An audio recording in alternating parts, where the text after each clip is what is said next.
नमस्कार दोस्तों, इस वीडियो में हम लोग बिहार स्टेट में जो भी रूल्स हैं उन सभी को देखेंगे।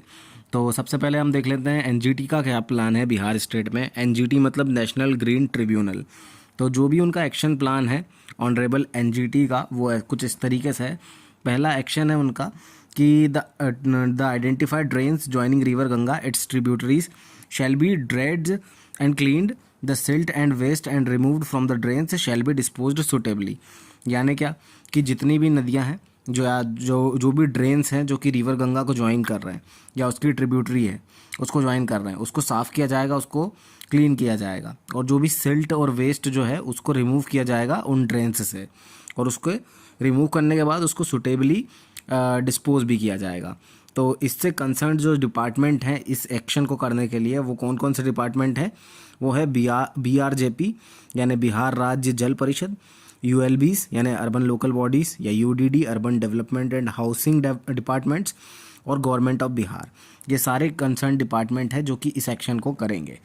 इसके बाद नेक्स्ट एक्शन जो है एनजीटी का, वो है the discharge from STP should firstly be used for dilution of industrial effluent from CETP and it should be reused for agriculture और horticulture and cooling of power plant etcetera.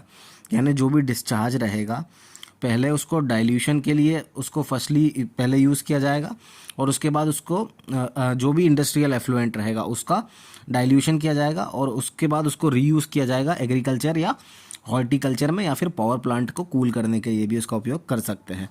Not in excess of 25% of the total discharge should be release into the river of Ganga. तो 25% से ज़्यादा हमारा जो total discharge है वो उसको Ganga river में नहीं डिस्चार्ज किया जाएगा। ये भी एक एक्शन है। और इसके लिए कौन कौन से जो हमारे डिपार्टमेंट हैं वो कंसर्न्ड है, वो है BRJP या BIADA। तो BIADA का फुल फॉर्म है Bihar industrial area development authority. उनका काम है कि वो ये देखें। उसके बाद नेक्स्ट एक्शन जो है वो है there shall be complete prohibition on disposing of MSW, E-waste, BMW on the flood plains और इनटू गंगा और इट्स ट्रिब्यूटरीज। तो एक पूरा कंप्लीट एक प्रोहिबिशन जो रहेगा वो रहेगा। मतलब जो प्रोहिबिशन मतलब प्रोहिबिट कर देना, मतलब जो रेस्ट्रिक्ट कर देते हैं चीज़ों को, उनको एक कंप्लीट प्रोहिबिशन, एक प्रोविज़न आपको प्रोवाइड करवाना पड़ेगा कि आप किस तरीके से म्युनिसिपल सॉलिड वेस्ट को, E-waste को, बायोमेडिकल वेस्ट को, जो फ्लड प्लेन्स है आपके या फिर गंगा नदी है या उसके ट्रिब्यूटरीज हैं उसके अंदर किस तरीके से आप डिस्पोज करेंगे आपका वेस्ट। और इसके लिए जो भी हमारे कंसर्न डिपार्टमेंट है वो है BRJP, ULB, UDD और BSPCB। इसके बाद हमारा जो नेक्स्ट एक्शन होता है एनजीटी का, वो है there shall be no dumping और landfill site for any kind of waste within 500 metre from the edge of river Ganga और इट्स ट्रिब्यूटरीज। तो 500 मीटर दूर तक आप कोई कचरा नहीं फेंक सकते। और इसके लिए लोकल कंसर्न जो अथॉरिटीज़ हैं, जो डिपार्टमेंट्स हैं, वो हैं ULBs, UDD और BSPCB। उसके बाद जो अगला एक्शन है हमारा एनजीटी का, वो है no person industry shall be permitted to extract ground water for industrial and commercial purposes unless it has obtained permission from CGWA। CGWA मतलब सेंट्रल ग्राउंड वाटर अथॉरिटी। तो जब तक सेंट्रल ग्राउंड वाटर अथॉरिटी की आपको permission नहीं मिल सकती, आप tubewell वगैरह नहीं खोद सकते, हैंडपम्प नहीं लगा सकते, मतलब कुल मिलाकर ग्राउंड वाटर को एक्सट्रैक्ट नहीं कर सकते। उसके बाद आपका नेक्स्ट जो एक्शन होता है एनजीटी का, वो है there shall be no encroachment unauthorised illegal construction on the banks. है ना, कोई कंस्ट्रक्शन वहाँ पे नहीं बनाया जाना चाहिए। फ्लड प्लेन्स पे भी, बैंक्स पे भी, नदी के किनारे पे भी, और जो साफ़ जगह है वहाँ पे भी, of Ganga and its tributaries, मतलब जो गंगा नदी है और उसकी ट्रिब्यूटरीज है वहाँ के उनके जो बैंक्स हैं या फ्लड प्लेन्स है वहाँ पे नहीं बनाया जाना चाहिए कंस्ट्रक्शन। इलीगल कंस्ट्रक्शन नहीं होना चाहिए। This area should be preferably used in creating a green belt, biodiversity park etcetera. तो ये जो पार्क है, ये जो एरिया है, यहाँ पे आपको बायोडाइवर्सिटी पार्क बनाना चाहिए या ग्रीन बेल्ट डेवलप करना चाहिए। और इसका जो कंसर्न डिपार्टमेंट है वो है लोकल एडमिनिस्ट्रेटिव, जो भी डिपार्टमेंट रहेगा वो BRJP, department of water resource government of Bihar, department of environment and forest government of Bihar. तो ये सारे डिपार्टमेंट कंसर्न डिपार्टमेंट हो जाएंगे। उसके बाद नेक्स्ट एक्शन जो है एनजीटी का, वो है the STP shall not be constructed close to the river. तो जो सीवेज ट्रीटमेंट प्लांट है उसको रिवर के पास नहीं बनाना चाहिए। Distance of STP should be at least 500 metre from the edge of river. तो सीवेज ट्रीटमेंट प्लांट भी 500 मीटर दूर होना चाहिए। इसके भी कंसर्न डिपार्टमेंट है BRJP ULB UDD। इसके बाद अगला जो एक्शन है वो है the operation and maintenance of STP shall be ensured to comply with the existing standards. मतलब जो भी ऑपरेशन और मेंटेनेंस होगा एसटीपी का उसको इंश्योर करना चाहिए, और जो भी एग्जिस्टिंग स्टैंडर्ड्स होते हैं उनके अकॉर्डिंग उसका एसटीपी का जो ऑपरेशन और मेंटेनेंस है वो होना चाहिए, उस चीज़ की इंश्योरिटी करना पड़ेगा। और जब the new STP should satisfy the following requirement: maximum BOD of effluent 10 mg per litre और कॉलीफॉर्म 230 MPN पर 100 ml। मतलब जो भी एसटीपी है हमारा वो जो भी हमारा सीवेज ट्रीटमेंट प्लांट है उसमें ये रिक्वायरमेंट होनी चाहिए। उसका जो भी एफ्लुएंट है उसमें मैक्सिमम बीओडी जो है वो होना चाहिए 10 mg पर लीटर, और जो भी कोलीफॉर्म है वो होना चाहिए 230 MPN पर 100 ml में। तो इस तरीके का एफ्लुएंट जो है आप उसको डिस्चार्ज कर सकते हो। तो BRJP है जो है इसका कंसर्न डिपार्टमेंट है। उसके बाद अगला जो एक्शन है वो है CGWA shall carry out the study and notify the area in Bihar stretch. तो CGWA जो है उसको मतलब एक स्टडी जो है उसको कैरी आउट करना चाहिए, और करेगी वो CGWA जो है। और वो बिहार स्ट्रेच जो भी है गंगा का वो 4 कैटेगरी में उसको बांटा गया है: ओवर एक्सप्लॉइटेड, सेमी क्रिटिकल या क्रिटिकल या सेफ। तो इस तरीके से 4 तरीके से उसको बांटा गया है बिहार के स्ट्रेच को, जो भी गंगा के किनारे पे है। या तो कोई सा एरिया होगा जिसको बहुत ज़्यादा एक्सप्लॉइट कर लिया गया होगा, या कुछ को क्रिटिकल बनाया होगा, या कुछ सेमी क्रिटिकल होगा, या फिर कुछ सेफ होगा। तो इस तरीके से 4 कैटेगरीज में उसको बांटा गया है। इसका कंसर्न डिपार्टमेंट है CGWA। उसके बाद अगला एक्शन जो है वो ये है कि ensuring complete prohibition on extraction of GW in critical और ओवर एक्सप्लॉइटेड जोन। तो कंप्लीट प्रोहिबिशन लगा देगा कि बिल्कुल एकदम रोकथाम लगा देनी है जो भी क्रिटिकल और एक्सप्लॉइटेड जोन्स है वहाँ पे, और ये काम करेगा कौन? CGWA। उसके बाद अगला एक्शन जो लेता है NGT वो लेता है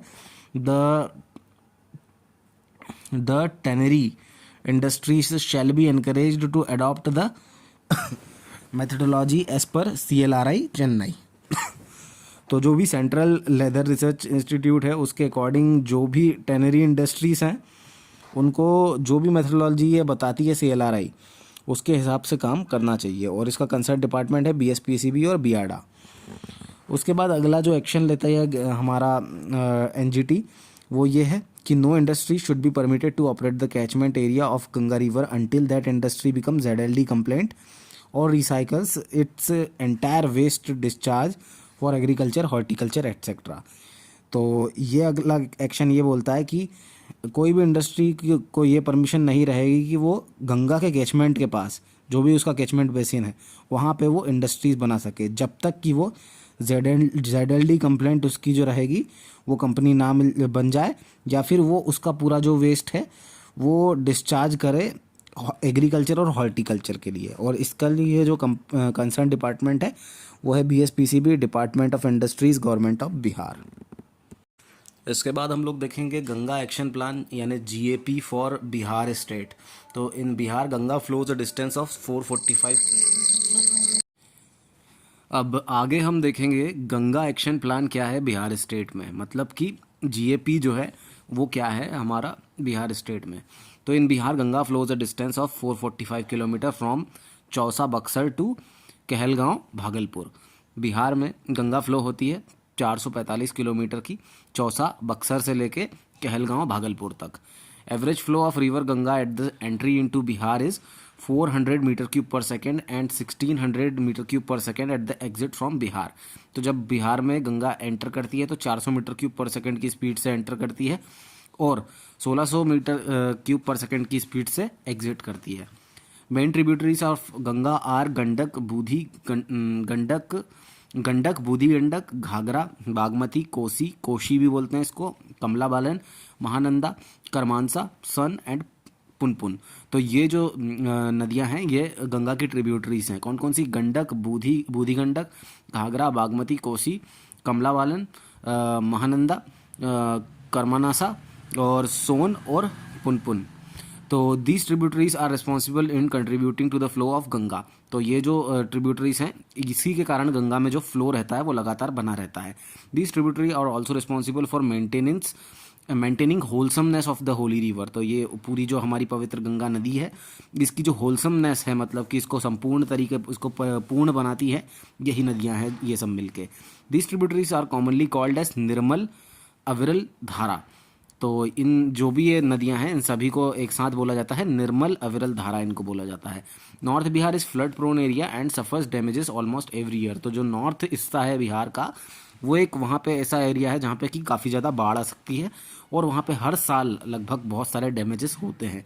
this issue of silting due to construction of Farakka barrage this issue of silting due to construction of Farakka barrage plus the sudden discharge originating from Nepal during the rainy season has been considered as most important factor contributing to the flood by UN, central government and state government.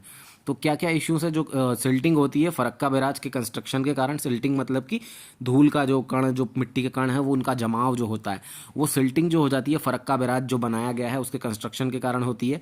और एक और क्या कारण होता है इसका, कि जो हम जब नेपाल से सडन डिस्चार्ज होता है रेनी सीजन के अंदर, तो उसके कारण जो है हमारे बिहार में बाढ़ आती है। और ये सभी जो फैक्टर हैं ये कंट्रीब्यूट करते हैं, यूएन भी यही बोलता है, सेंट्रल गवर्नमेंट और स्टेट गवर्नमेंट के हिसाब से ये फैक्ट है, इनके कारण बिहार में बाढ़ आती है। इसके बाद अगला फैक्ट है हमारा कि the ground water few areas of Ganga basin is arsenic affected, this is due to geological reasons. तो जियोलॉजिकल मतलब कि जैसे भी पत्थर की चट्टानें जो हैं नदियों के नीचे, उनके कारण हमारी जो गंगा का जो बेसिन है वो आर्सेनिक जो हैवी मेटल होता है उसके कारण अफेक्टेड होता है। तो जो हमारा जो ग्राउंड वाटर है वो उसमें आर्सेनिक की इम्प्योरिटी पाई जाती है। उसके बाद Ganga is bounded by Nepal in north, Jharkhand in the south, West Bengal in the east and UP in the west. तो बिहार जो है ये नेपाल है इसके नॉर्थ में, झारखंड इसके साउथ में है, वेस्ट बंगाल इसके ईस्ट में है और यूपी इसके वेस्ट में है। इसके बाद the Bihar plain is divided into 2 unequal parts of by Ganga which flows from west to east. तो गंगा नदी जो है वो वेस्ट से ईस्ट की तरफ बहती है। अब वेस्ट से ये ईस्ट की तरफ बहती है और बिहार को 2 बिना बराबर के भाग, मतलब बराबर भागों में नहीं बांटती है, बिना अनइक्वल पार्ट्स में बांटती है। और उसको, और जो पार्ट्स रहते हैं वो ऊपर वाले को हम नॉर्थ ऑफ गंगा बोल देते हैं और नीचे वाले को हम साउथ ऑफ गंगा, 2 पार्ट में इनमें बांट देती है वो। और गंगा का फ्लो जो होता है वो होता है वेस्ट टू ईस्ट। उसके बाद there are no significant industrial establishment on the main stream of river Ganga. तो ऐसी कोई बहुत ज़्यादा सिग्निफिकेंट इंडस्ट्रियल इस्टेब्लिशमेंट तो नहीं है मेन स्ट्रीम जो है गंगा नदी के किनारे। लेकिन water quality of Ganga in Bihar indicates the presence of higher value of bacteriological microbial contamination. जो वाटर क्वालिटी है गंगा की बिहार में, वो उसके अंदर बहुत ज़्यादा बैक्टीरियोलॉजिकल और जो माइक्रोबियल जो कंटेमिनेशन है वो बहुत ज़्यादा है। This indicates that the main source of this it's pollution is sewage and domestic waste. और इसी कारण हम ऐसा बता सकते हैं कि जो गंगा नदी में मेन जो सोर्स है पॉल्यूशन का वो सीवेज है और डोमेस्टिक वेस्ट है। तो घर का कचरा और सीवेज जो इसके अंदर डाला जाता है उसके कारण यहाँ पे बैक्टीरियल और माइक्रोबायल कंटेमिनेशन बहुत ज़्यादा है बिहार की गंगा नदी में। Ganga water in Bihar is not suitable for drinking purpose and outdoor bathing. तो नहाने के लिए और पीने के लिए गंगा का जो पानी है वो सुटेबल नहीं है, ठीक नहीं है। The other parameters IE that is pH, dissolved oxygen and BOD have been observed within prescribed limits, indicating that water is fit aquatic life and wild life propagation. अगर हम दूसरे पैरामीटर्स देखें गंगा नदी के, जैसे पीएच देखें उसका, डिजॉल्व ऑक्सीजन उसका DO देखें, BOD देखें, बायोडिग्रेडेबल ऑर्गेनिक डिमांड जो है उसकी वो देखें, इनको अगर हम ऑब्जर्व करें तो हम ऐसा प्रिस्क्राइब लिमिट के अंदर हैं ये सारी चीज़ें। और हम ऐसा बोल सकते हैं कि जो गंगा नदी का पानी है ये एक्वेटिक लाइफ जैसे कि मछली वगैरह जो भी चीज़ें रहती है पानी के अंदर उसके लिए ठीक है ये। और वाइल्ड लाइफ प्रोपोगेशन के लिए जो जंगल में जो भी जानवर रहते हैं वो पानी पी सकते हैं इसका, तो वाइल्ड लाइफ प्रोपोगेशन के लिए भी ये ठीक है। The same status has been observed in case of tributaries of river Ganga in Bihar. तो यही चीज़ गंगा की बिहार की जो दूसरी ट्रिब्यूटरीज हैं उनके बारे में भी ये सेम स्टेटस है। अब हम देखेंगे कि initiatives for conservation of river Ganga, यानी रिवर गंगा के कंजर्वेशन के लिए कौन कौन से इनिशिएटिव्स लिए गए हैं। तो जो MOEF है, जो ministry of environment and forest है, और जो CC है क्लाइमेट चेंज है, इन दोनों मिनिस्ट्री को मिला दें। उसके बाद जो गवर्नमेंट ऑफ इंडिया है it has constituted Bihar state Ganga river conservation authority. तो ये सभी से मिलके एक हमारी Bihar state Ganga river conservation authority बनी हुई है। और एक और सोसाइटी बनी हुई है जो सोसाइटी जब कॉन्स्टिट्यूट करती है, which is society under the societies registration act. तो सोसाइटीज़ रजिस्ट्रेशन एक्ट के अंतर्गत इस सोसाइटी को बनाया गया है। The name of society is Bihar state Ganga river. तो इसका नाम सोसाइटी का है Bihar state Ganga river conservation programme management society, BGCMS भी बोलते हैं इसको। This society aims to connect people, coordinate and implement the various activities of BGRCA। तो ये सोसाइटी करती क्या है, बहुत दूसरी छोटी छोटी एक्टिविटीज़ करती है और उनको इम्प्लीमेंट करती है और कोऑर्डिनेट करती है। तो और जो NGRBA प्रोग्राम जो होता है, ये सभी चीज़ें ये सब मिलके कंट्रीब्यूट करती है। NGRBA जो प्रोग्राम है ये किसको इंक्लूड करता है, World Bank assisted NGRBP, National Ganga River Basin Project को। The major towns located on the banks of Ganga river are. तो जो भी हमारे बड़े बड़े जो शहर हैं गंगा रिवर के किनारे पे, उसको हम देख लेते हैं। बक्सर, छपरा, दिगवारा, सोनेपुर, मानेर, दानापुर, पटना, इथुआ, भक्तिवारपुर, मोकमा, बर, बेगूसराय, खगड़िया, लक्ष्मीसराय, मनिहारी, मुंगेर, जमालपुर, सुल्तानगंज, भागलपुर और कहलगांव। तो ये सारे जो टाउन्स हैं ये हमारे मेजर टाउन्स हैं जो कि गंगा नदी के किनारे बसे हुए हैं। From these towns a town of total number of 42 drains with discharge of 730 MLD have been identified which discharge untreated sewage into river Ganga. इन शहरों से क्या होता है, ये टोटल इन शहरों से 42 ड्रेन्स ऐसे हैं जो कि इसमें डिस्चार्ज डालते हैं गंगा नदी में। और कितना डिस्चार्ज डालते हैं, 730 MLD, इतना टन्स जो है, इतना MLD जो है वो डिस्चार्ज इसके अंदर अनट्रीटेड सीवेज जो है रिवर गंगा में ये छोड़ते हैं ये सारे शहर। This include 5 drains at Buxar में 5 ड्रेन है, 23 ड्रेन्स एट पटना में 23 ड्रेन्स है, 1 drain in Munger, 1 drain in Sultanganj and 4 drains in Kahalgaon. तो इतने सारे ड्रेन्स ये हैं यहाँ पे। उसके बाद अगला फैक्ट हमारा department of urban development and housing, government of Bihar अगर बोलें तो जो अर्बन डेवलपमेंट और हाउसिंग का जो डिपार्टमेंट है एंड BRJP है, are the nodal and executive agency for installation and operation of STPs for the treatment of sewage generated from the cities of Bihar. तो ये जो डिपार्टमेंट है कौन से, अर्बन डेवलपमेंट हाउसिंग वाला और BRJP जो है, ये 2 ऐसी नोडल और एग्जीक्यूटिव एजेंसीज हैं जो कि इंस्टॉल भी करेगी और ऑपरेट भी करेगी सीवेज ट्रीटमेंट प्लांट को, ताकि हम सीवेज जो भी आ रहा है, जनरेट हो रहा है, उसको हम ट्रीट कर सके हमारी बिहार की सिटीज़ के अंदर। उसके बाद there are total 84 highly polluting industries identified along Ganga and its tributaries have 16 and its tributaries. तो देर टोटल कितनी 84 हाईली पॉल्यूटिंग इंडस्ट्रीज जो हैं वो गंगा के किनारे बसी हुई हैं और उसके ट्रिब्यूटरीज के किनारे बसी हुई हैं। 16 have closed on their own while 17 have been closed by CPCB। तो 16 जो है वो अपने आप बंद हो गई और 17 जो है उनको CPCB के द्वारा बंद कराया गया। 10 industries have developed ZLD system, उसमें से 10 इंडस्ट्रीज ने ZLD सिस्टम को अपना लिया। And others have installed ETP effluent treatment plants, और जो दूसरी बची टोटल 84 में से उन्होंने एफ्लुएंट ट्रीटमेंट प्लांट को अपना लिया, उन्होंने इंस्टॉल कर लिया फॉर देयर आउन। और CPCB has installed online continuous effluent monitoring system OCEMS in 25 industries.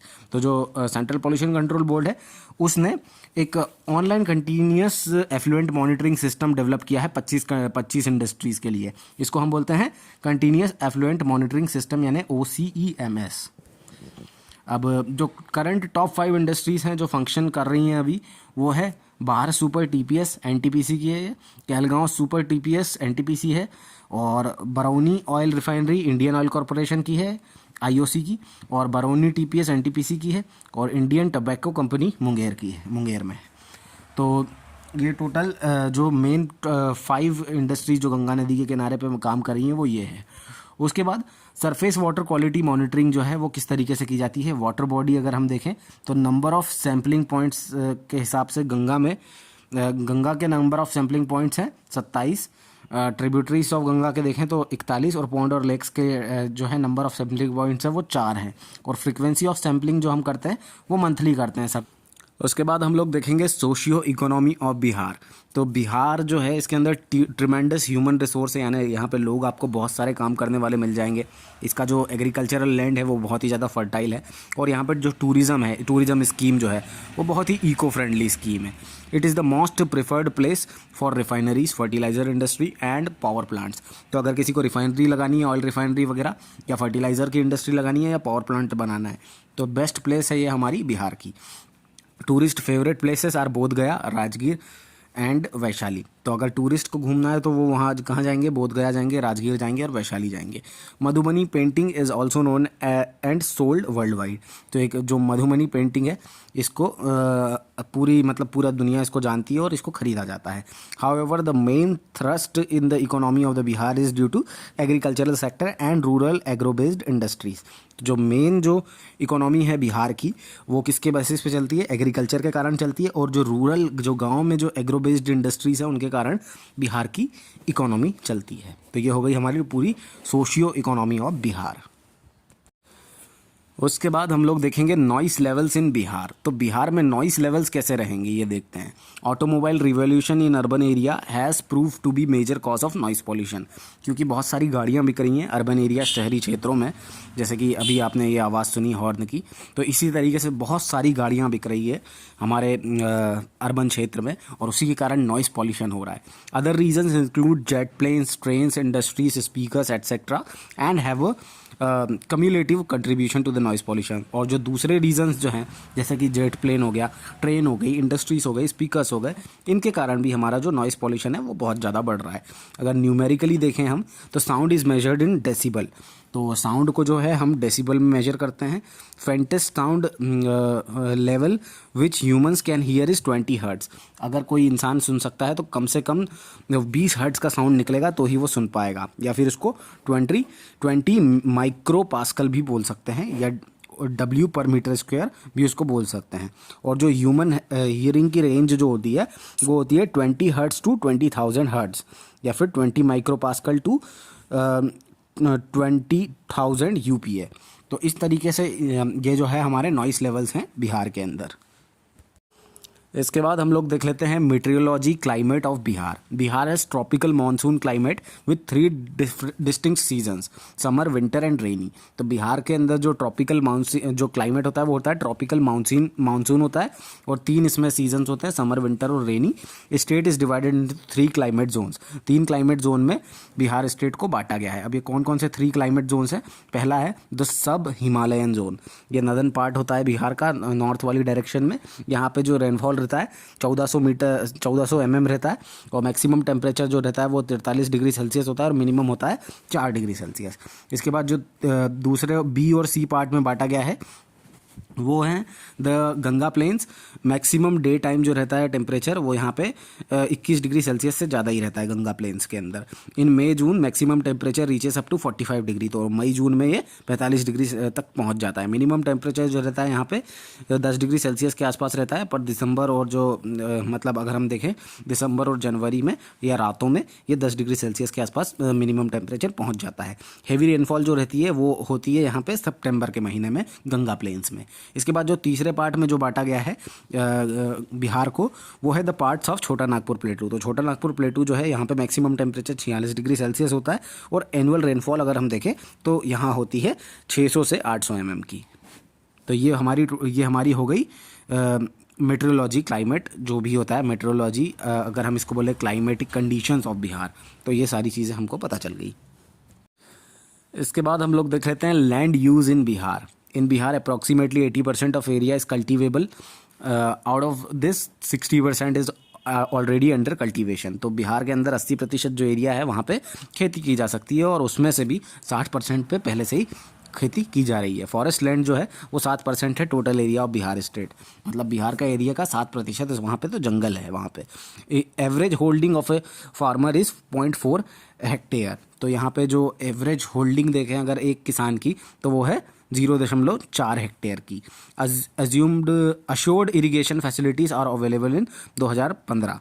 तो इरिगेशन फैसिलिटीज़ किन किन शहरों में है या किन किन एरियाज़ में है वो हम देख लेते हैं। पटना में है, नालंदा में है, भोजपुर में, बक्सर में, रोहतास में है, जहानाबाद में और कैमूर में है। तो ये ऐसी सिटीज़ हैं जहाँ पे कि इरिगेशन की फैसिलिटीज़ हैं। और in Patna and Nalanda almost 100% of cultivable land is already in use. Patna और नालंदा को देख लें तो यहाँ पे जितनी भी जगह पे खेती हो सकती है वहाँ पे खेती की जा रही है। तो 100% जो है कल्टिवेबल लैंड जो है वो उसका उपयोग किया जा रहा है।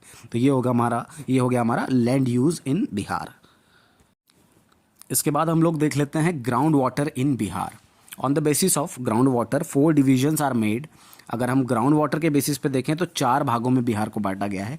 Main alluvial basin with good ground water potential. तो जो मेन एलुवियल बेसिन है ए वाला हमारा, वो वहाँ पे गुड अच्छा जो ग्राउंड वाटर जो है वहाँ का अच्छा पोटेंशियल है। दूसरा जो है marginal alluvial terrain having localised pocket of rocky terrain. तो जो मार्जिनल एलुवियल टेरेन है वो जो हमारा दूसरा भाग है उस यहाँ पे लोकलाइज्ड पॉकेट्स हैं, लोकलाइज्ड पॉकेट्स हैं। और यहाँ पे जो टेरेन है वो काफ़ी पथरीला है, पथरीली जगह है, तो रॉकी टेरेन है। उसके बाद जो तीसरे पार्ट में बांटा है उसका नाम है हार्ड रॉक टेरेन। यहाँ पे बहुत ही वेरी लिटिल ग्राउंड वाटर है और पोटेंशियल मतलब ग्राउंड वाटर आप यहाँ से निकाल ही नहीं सकते। हम यहाँ पे मेनली ग्राउंड वाटर के बेसिस पे देख रहे हैं बिहार को। तो 4 भागों में बांटा गया है। सबसे ज़्यादा कहाँ पे मिलेगा? मेन एलुवियल बेसिन में मिलेगा। फिर मार्जिनल एलुवियल जो टेरेन रहेगा वहाँ पे कुछ लोकलाइज्ड पॉकेट मिलेंगे लेकिन मेनली रॉकी टेरेन रहेंगे। और जो हार्ड रॉक टेरेन रहेगा वहाँ पे तो बहुत ही कम मात्रा में आपको मिलेगा। और जो सॉफ्ट रॉक टेरेन रहेगा यहाँ पे थोड़ा सा आपको लिटिल ग्राउंड वाटर का जो पोटेंशियल है वो मिल जाएगा। तो ये इस तरीके से 4 भागों में ग्राउंड वाटर इन बिहार को हम क्लासीफाई कर सकते हैं। इसके बाद हम लोग देखेंगे water logging in Bihar. Water logging is mainly due to monsoon. The river beds in the state are full of silt and drainage conditions are poor. तो वाटर लॉगिंग जो रहती है ये मानसून के दौरान पे होती है। कहाँ पे? The river beds in state, जो भी रिवर बेड्स हैं स्टेट के अंदर हमारे, these are full of silt, क्योंकि यहाँ पे बहुत सारी मिट्टियाँ जो है वो इकट्ठी हो जाती हैं। एंड ड्रेनेज कंडीशंस जो है हमारे स्टेट में वो काफ़ी ज़्यादा पुअर हैं। खरीफ सीजन में मतलब जुलाई से अक्टूबर के मौसम में एक्यूमुलेशन होता है, मतलब जो सिल्ट होती है ये एक साथ जमा होती जाती है, सिल्टिंग होती जाती है। Rainfall is erratic which also cause water logging in some areas. तो रेनफॉल भी बहुत ज़्यादा होता है तो उसके कारण भी जो वाटर लॉगिंग हो जाती है कुछ क्षेत्रों में। Total water logged area in 2015 is 630 × 10⁻³ hectare, यानी 630,000 हेक्टेयर का जो एरिया है वो वाटर लॉग्ड एरिया है बिहार में। अगर 2015 के डेटा के हिसाब से देखें तो water logging affects aquatic and plant life. Water logging होती है मतलब क्या होता है? पानी जब मतलब पानी नीचे नहीं जा पाता है, ग्राउंड वाटर में नहीं मिल पाता, ऊपर ही ऊपर रह जाता है। तो वाटर लॉगिंग से जो है हमारी एक्वेटिक लाइफ की दिक्कत हो जाती है। प्लांट लाइफ जो है, प्लांट अगर पानी नीचे ही नहीं जाएगा मिट्टी तो प्लांट उगेगा कहाँ से? तो प्लांट लाइफ जो है उसकी भी दिक्कत हो जाती है। उसके बाद CH4 is produced from water logged areas increasing the green house effect. तो एक मीथेन गैस जो है वाटर लॉग्ड एरियाज में वो हो जाती है और CH4 जब उत्पन्न होती है तो हमारा जो ग्रीन हाउस इफेक्ट है वो भी इंक्रीज होता है।